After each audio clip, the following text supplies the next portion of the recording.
கோயமுத்தூர் ரவிக்குமார் அவர்களின் கட்டை பாருங்கள், எப்படி இருக்கு பாருங்கள். திரு ரவிக்குமார் அவர்களின் கட்டை உள்ளார பாருங்கள், வெளியில் பாருங்கள். திரு கோயமுத்தூர் அவர்கள் ரவிக்குமாரின் தவில் கட்டை ரிப்பேருக்கு வந்தது பாருங்கள். அவர் கட்டை இவ்வளோ பாலிஷ் போட்டு நல்லா நீட்டாகிடுச்சு பாருங்கள். உங்களுக்கும் இதே மாதிரி சரி பண்ணணும்னா சொல்லுங்கள்.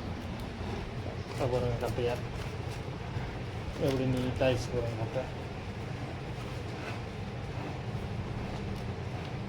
கோயமுத்தூர் ரவிக்குமார் அவர்களின் தவில் சரி செய்தார்கள்.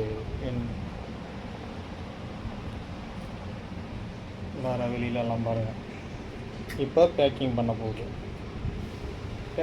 சுத்துவா